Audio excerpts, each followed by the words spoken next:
नमस्कार दोस्तों, स्वागत है आप सभी का आपके अपने YouTube channel Shyam class study में। आज की इस वीडियो में आरआरबी एनटीपीसी भर्ती परीक्षा में पूछे जाने वाले जीके जीएस के अति महत्वपूर्ण प्रश्नों का प्रैक्टिस सेट है लेकर के आया हूं जो आपके एग्जाम के लिए सबसे ज्यादा महत्वपूर्ण है। तो इस वीडियो को आपको शुरू से लेकर के एंड तक है फुल वॉच करते रहना है और कमेंट बॉक्स में आपको अपना स्कोर है जरूर बताना है और ये बताना है कि आपने आज जो आपको मैं 40 प्रश्नों की क्लास कराने वाला हूँ, इन 40 प्रश्नों में से आप कितने प्रश्न सही कर पाते हैं, कमेंट बॉक्स में आपको अपना स्कोर है जरूर बताना है। वीडियो पसंद आए तो वीडियो को लाइक, कमेंट और चैनल को सब्सक्राइब करना ना भूलें। तो चलिए फिर शुरू करते हैं। तो पहला प्रश्न आ जाता है कि आरंभिक वैदिक साहित्य में सर्वाधिक वर्णित नदी कौन है? बताओ कौन सी नदी का वर्णन किया गया है? एक का आंसर आपको बताना है। तो ये वैदिक साहित्य में सर्वाधिक वर्णित नदी है वो सिंधु नदी है। एक का बी ऑप्शन राइट आंसर हो जाएगा। दूसरा प्रश्न आ जाता है कि उपनिषद किस पर आधारित है? तो उपनिषद ये किस पर आधारित है? तो का आंसर आपको बताना है। तो ये दर्शन पर आधारित पुस्तक है उपनिषद। दो का सी ऑप्शन करेक्ट आंसर है हो जाएगा। तीसरा प्रश्न आ जाता है गौतम बुद्ध ने अपनी मृत्यु के पहले बौद्ध संघ के नेतृत्व के लिए किसे नामित किया? तो बताओ किसको नामित किया था, ये आपको बताना है। गौतम बुद्ध ने। तीन का राइट आंसर क्या हो जाएगा? तो जितने भी लोग बता रहे हैं तीन का ए ऑप्शन महाकश्यप को नामित किया गया था, करेक्ट आंसर हो जाएगा। चौथा प्रश्न है कि जैन धर्म में पूर्ण ज्ञान का अर्थ क्या है? बताओ कौन सा है? जैन धर्म में पूर्ण ज्ञान का अर्थ है। चौथे का राइट आंसर क्या हो जाएगा? तो जितने भी लोग बता रहे हैं कैवल्य, चौथे का डी ऑप्शन एकदम करेक्ट आंसर हो जाएगा। पांचवा प्रश्न आ जाता है कि हाइडेस स्पीच का युद्ध किस नदी के किनारे हुआ था? बताओ कौन सी नदी के तट पर ये हाइडेस स्पीच का युद्ध हुआ था? पांच का राइट आंसर क्या हो जाएगा? तो ये झेलम नदी के तट पर हुआ था हाइडेस स्पीच का युद्ध। पांच का सी ऑप्शन करेक्ट आंसर हो जाएगा। छठवां प्रश्न है आपके सामने कि मुर्गन देवता की उपासना सबसे पहले किसने शुरू की थी? तो बताओ किसके द्वारा ये मुर्गन देवता की उपासना सबसे पहले की गई थी? तो ये की गई थी तमिलों के द्वारा। छह का बी ऑप्शन राइट आंसर हो जाएगा।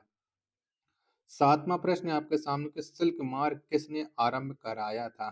तो किसने आरंभ कराया था? तो सिल्क मार्ग ये कनिष्क ने आरंभ कराया था। सात का ए ऑप्शन करेक्ट आंसर हो जाएगा। आठवां प्रश्न कि संगम काल में मंत्रियों को क्या कहा जाता था? बताओ क्या कहते थे? तो संगम काल में मंत्रियों को अमेचर कहा जाता था। आठ का बी ऑप्शन राइट आंसर हो जाएगा।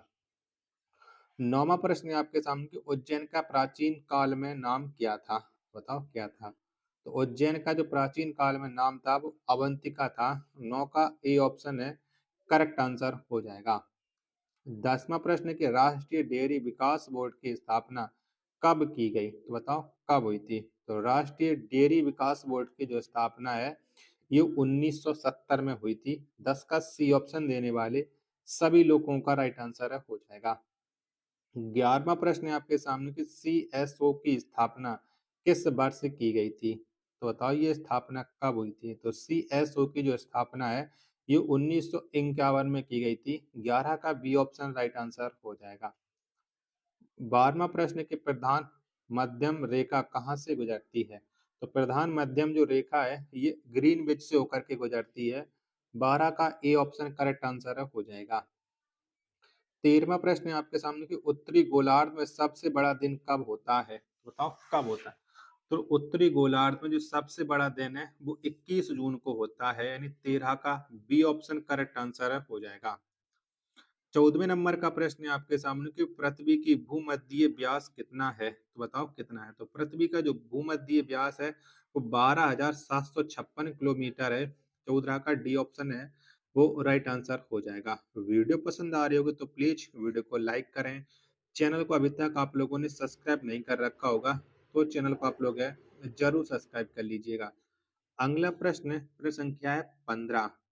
आंख का रंग किस पर निर्भर करता है? तो बताओ ये किस पर निर्भर करता है आंख का रंग? तो ये आइरिस के रंग पर निर्भर करता है। 15 का ए ऑप्शन राइट आंसर हो जाएगा। 16वां प्रश्न है कि किसी वस्तु का प्रतिबिंब रेटिना पर कब तक रहता है? बताओ कब तक रहता है? तो वस्तु का प्रतिबिंब रेटिना पर 1/10 सेकंड तक रहता है। 16 का बी ऑप्शन राइट आंसर हो जाएगा। 17वां प्रश्न है आपके सामने कि चलचित्र में प्रति सेकंड कितने चित्र दिखाया जाता है? बताओ कितने चित्र दिखाई देते हैं? तो चलचित्र में प्रति सेकंड 24 चित्र दिखाई देते हैं। 17 का सी ऑप्शन राइट आंसर हो जाएगा। 18वां प्रश्न है कौन सी रंग सभी रंगों को अवशोषित कर लेती है? तो बताओ कौन सा रंग कर लेता है? तो ये काला रंग है, सभी रंगों को अवशोषित कर लेता है। 18 का सी ऑप्शन राइट आंसर हो जाएगा। 19वां प्रश्न आ जाता है आपके सामने कि नाइक्रोम किसका मिश्र धातु है? तो बताओ ये किसका है? तो नाइक्रोम ये क्रोमियम और निकेल का मिश्र धातु है। 19 का डी ऑप्शन करेक्ट आंसर हो जाएगा। चलिएगा अगला प्रश्न है प्रश्न संख्या 20 है आपके सामने कि हाइड्रोलिक ब्रेक किस नियम पर आधारित है? तो हाइड्रोलिक जो ब्रेक है ये जो आधारित होता है वो पास्कल के नियम पर आधारित होता है। 20 का बी ऑप्शन राइट आंसर हो जाएगा। अगला प्रश्न है प्रश्न संख्या 21 है कि जब बर्फ पानी में तैरता है तो उसके आयतन का कितना भाग पानी के ऊपर रहता है? कितना भाग रहता है? 21 का आंसर आपको देना है। तो ये 1/10 भाग रहता है। 21 का सी ऑप्शन राइट आंसर हो जाएगा। 22वां प्रश्न है कि पानी की लहरों को शांत करने के लिए उसमें क्या गिराया जाता है? बताओ क्या गिरा देते हैं जिससे पानी की लहरें हैं वो शांत होती हैं? तो इसमें गिराया जाता है तेल। 22 का ए ऑप्शन है वो करेक्ट आंसर हो जाएगा। अगला प्रश्न संख्या है 23 कि वित्त आयोग का गठन किस अनुच्छेद के अंतर्गत किया जाता है? तो कौन से अनुच्छेद के अंतर्गत किया जाता है? तो वित्त आयोग का जो गठन है वो अनुच्छेद 280 के अंतर्गत किया जाता है। 23 का सी ऑप्शन राइट आंसर हो जाएगा। 24वां प्रश्न आ जाता है कि विश्व में किसी भी देश में सर्वाधिक उम्र के प्रधानमंत्री बनने वाले कौन हैं? तो ये हैं आपके मोरारजी देसाई जो अपने भारत देश के प्रधानमंत्री भी रहे हैं।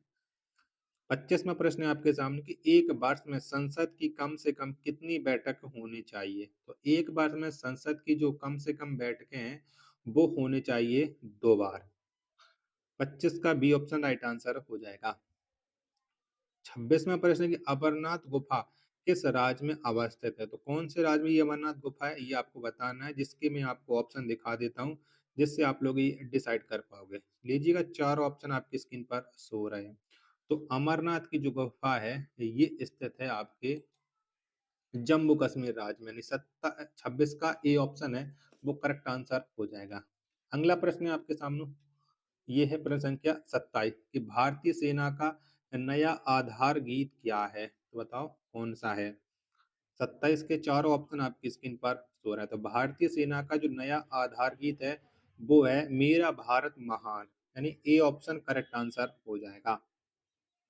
28वां प्रश्न आ जाता है काली मिट्टी किस फसल के लिए उपयुक्त है? तो बताओ कौन सी फसल के लिए काली मिट्टी सबसे ज्यादा उपयुक्त होती है? तो ये उपयुक्त होती है कपास के लिए। डी ऑप्शन करेक्ट आंसर हो जाएगा। 29वां प्रश्न है कि पेट्रोलियम से प्राप्त होने वाला मोम क्या है? तो बताओ कौन सा मोम है जो पेट्रोलियम से प्राप्त होता है? तो उस मोम का नाम है पैराफिन। 29 का सी ऑप्शन राइट आंसर हो जाएगा। 30वां प्रश्न है कि भारत में मीथेन का एक बड़ा स्रोत क्या है? बताओ क्या है? तो भारत में जो मीथेन का सबसे बड़ा स्रोत है वो है धान की खेती। 30 का ए ऑप्शन करेक्ट आंसर हो जाएगा। चलिएगा अगला प्रश्न संख्या 31 है कि टमाटर सॉस में क्या पाया जाता है? तो कौन सा अम्ल पाया जाता है टमाटर सॉस में? 31 का आंसर आपको देना है। तो इसमें एसिटिक अम्ल पाया जाता है। 31 का बी ऑप्शन राइट आंसर हो जाएगा। 32वां प्रश्न है कि सिरका को लैटिन भाषा में क्या कहा जाता है? बताओ क्या कहते हैं? तो सिरका को लैटिन भाषा में एसिटम कहा जाता है। क्या एसिटम कहा जाता है? 32 का डी ऑप्शन राइट आंसर हो जाएगा। 33वां प्रश्न की दवा बनाने में कौन काम आता है? बताओ कौन काम आता है? तो दवा बनाने में जो काम आता है वो बेंजोइक अम्ल आता है, यानी 33 का ए ऑप्शन राइट आंसर हो जाएगा। अगला प्रश्न है प्रश्न संख्या 34 है कि शौचालयों में दुर्गंधनाशी के रूप में किसका प्रयोग किया जाता है? तो शौचालय में दुर्गंधनाशी के रूप में जो प्रयोग किया जाता है वो पैरा हाइड्रोनाइट्रोबेंजीन का किया जाता है, यानी नहीं, इसका नहीं, इसका शौचालयों में ये किया जाता है आर्थो क्लोरोफिनॉल का। ठीक है, यानी डी ऑप्शन करेक्ट आंसर हो जाएगा। 35वां प्रश्न आ जाता है कि पृथ्वी के भूपटल में सर्वाधिक मात्रा में कौन सा तत्व पाया जाता है? तो पृथ्वी की भूपटल में सर्वाधिक मात्रा में जो तत्व पाया जाता है वो तत्व है ऑक्सीजन, यानी ए ऑप्शन है करेक्ट आंसर हो जाएगा। 36वां प्रश्न आ जाता है कि सबसे अधिक विद्युत ऋणात्मक तत्व क्या है? बताओ क्या है? तो सबसे अधिक जो विद्युत ऋणात्मक तत्व है वो है फ्लोरीन। 36 का डी ऑप्शन करेक्ट आंसर हो जाएगा। 37वां प्रश्न आ जाता है कौन सा ग्रह हरा प्रकाश उत्सर्जित करता है? तो बताओ इनमें से एक ग्रह ऐसा है जो हरा रंग देता है, वो ग्रह है वरुण। 37 का बी ऑप्शन राइट आंसर है हो जाएगा। 38वां प्रश्न के टावर ऑफ लाइसेंस कहाँ स्थित है? बताओ कहाँ पर? तो टावर ऑफ लाइसेंस है ये स्थित है पूना महाराष्ट्र में। 38 का सी ऑप्शन राइट आंसर हो जाएगा।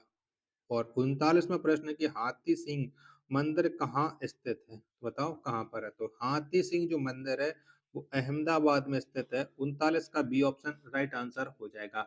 आशा करता हूँ आपको ये वीडियो जरूर पसंद आई होगी, तो प्लीज वीडियो को लाइक करें। चैनल को अभी तक आप लोगों ने सब्सक्राइब नहीं कर रखा होगा तो चैनल को आप लोग जरूर सब्सक्राइब कर लीजिएगा। मिलते फिर अपने एक और नेक्स्ट वीडियो और नेक्स्ट प्रैक्टिस सेट के साथ, तब तक के लिए धन्यवाद। जय हिंद, वंदे मातरम।